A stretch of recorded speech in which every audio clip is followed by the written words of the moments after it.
Hello everyone, welcome to day 29, and my next sketch is created by the fabulous Suzanna Lee. She created this for me and I was so excited she was willing to do that for me, and she also has created her own layout, so make sure you go check out her YouTube channel to see how she worked with her own sketch. I was so honored that she was willing to do that. It totally made my day when she said yes. Um, I really, really enjoy talking with her. I look up to her and her style, and she's just an amazing, an amazing scrapbooker. So I am going to basically follow this sketch pretty closely because I love that really neat design within her sketch. So it took me a couple tries, and I left all of it in so you could see to make it. And you're gonna see I didn't think very carefully when I actually was doing this, because when I go to put it on my background paper, which is just going to be a white piece of cardstock, which you'll see in a moment, I still I wasn't thinking about when I was cutting, and so the one big die, I guess it's a chevron, yeah, it's a chevron, right? So the top chevron is fine because it's the top one, whatever, but the bottom one, because I wanted both sides of this beautiful piece of Mickey Holmes paper, I it's centered off funny because of the way I cut it. So, oh my goodness, you guys, I was just like looking at it. I'm like, okay, well, gonna have to work around that. So you'll see that in a minute. But it was funny. But this paper is so pretty. How do you not use both sides, right? I have kind of been hoarding this sheet of paper. I believe this is actually like from the Shine collection, so like 3 collections ago, right?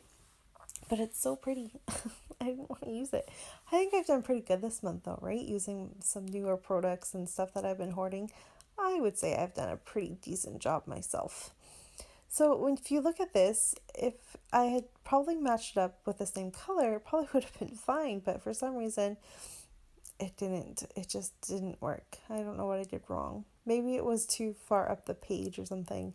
But okay, so there's that one, which is kind of on a funny angle to begin with. So it was the first cut that I made. And so, of course, when I laid down the other one, because I flipped it over, they don't match.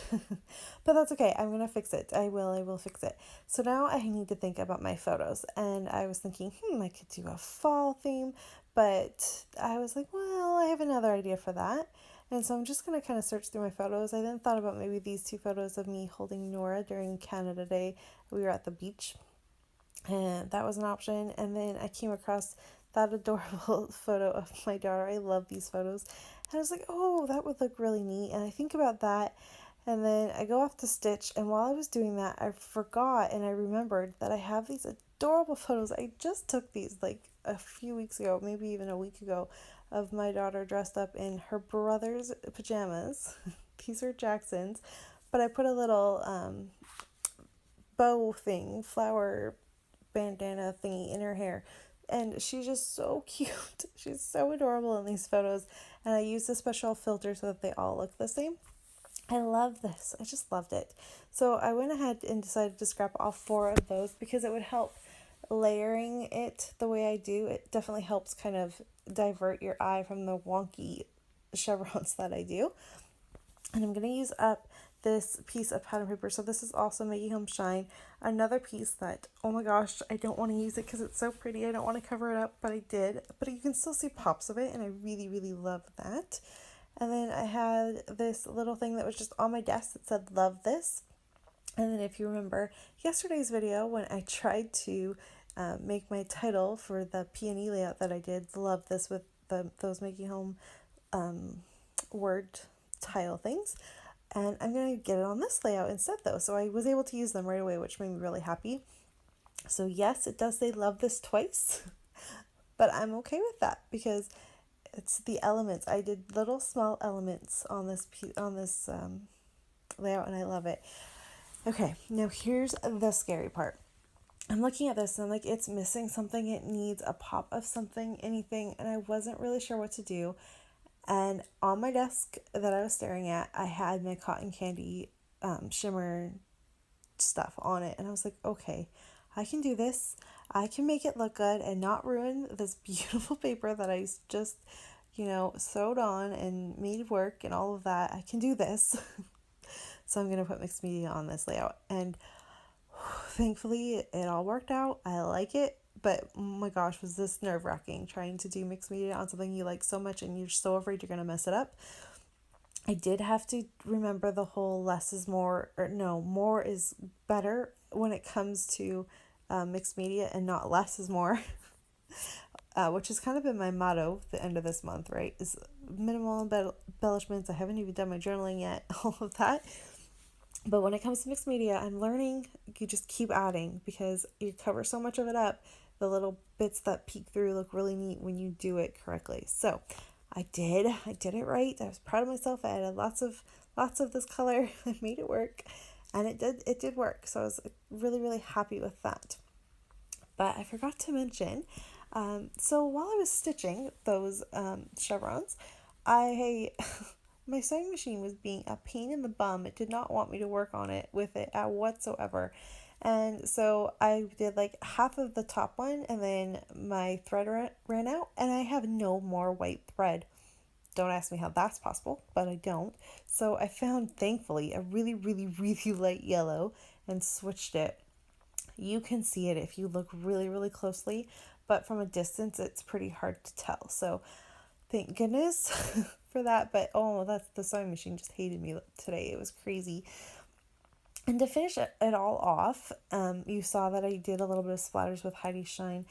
I haven't been doing that lately, adding gold to my layouts. I don't know if I just forget about it. Maybe I need to leave it on my desk and I'll think about it more. But I like it. The little pop of silver, or oh my goodness, it's like 9:30 at night right now, and I have a cold, and I've taken some medication, so I'm a little out of it. So I apologize. But yes, so I added the gold, and I really love that. And now I'm trying to think, okay, it needs something. And I was trying to be whimsical, but how are you going to be whimsical with this paper? It's just a little too mature, maybe for a whimsical type layout. I mean, my daughter is adorable and she's very, it's a very girly layout and definitely a baby layout because you can tell she's a baby. But the whimsical aspect of like adding a cat or something wasn't going to work. But I do have these butterflies, and I actually struggle with butterflies. I have a hard time using them. So I pulled a few of them out to try to get them used up. I do end up using 3 of them, which is pretty good for me because, like I said, I have a hard time using them. So yay, 3 butterflies out of my stash. And I love the way it turned out. I put 2 of them. You'll see that I'll move them. But that pink one will stay there, and then the navy one will get moved down and layered on top of it. I really love the aspect of the 2 colors. And the reason why I did that is because it's not the right navy compared to the pattern paper. It's very off, and it's very obvious when it's layered on top of it. So I'm just going to move it down to the bottom, and then it's a little less obvious and it ties in. Now, I wasn't too worried about the fact that I was mixing blues because, of course, in this little photo, she has a darker blue headband versus her little outfit. So I wasn't really worried about the fact that I was mixing blues, but I did want it to maybe not look that obvious. So here I go.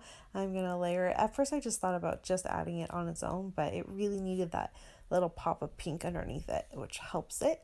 I do a little bit of cluster and layering right there on the right hand side, and then that butterfly is going to get moved up and put onto that top left corner up there, and it's the perfect finishing touch up there, and I'm really pleased with it. I am so happy with the mixed media. Actually, I think it was the right choice, and it added a lot to it, to my layout, I think, and it was kind of like a beautiful soft little undertone to it. So it was nerve-wracking. I'm not going to lie, I was terrified, but it was worth it. So my suggestion is if you're afraid to try something, try it anyways. We have to remember it is just paper. If we screw it up, we can throw it away. I know we never want to throw away a piece of pattern paper, but it is possible. So be a little brave and try that. That's my hint for the day. And that does it for my layout, guys. So make sure to go check out Suzanna's layout because I know it's going to be fabulous. Everything she does is. And I'm so excited. One more layout, guys. So I'll be back tomorrow, even though it's not going to be September anymore. but I've got one more, and this is a special one, guys. It's a little different, so stay tuned for this too. And I have really had a lot of fun this month, and I cannot believe that this month is over already. That's crazy. But yes, so there's the sketch one more time for you to look at and play along with if you so choose, and my final take for my layout. Okay, everyone, I will see you tomorrow. Bye.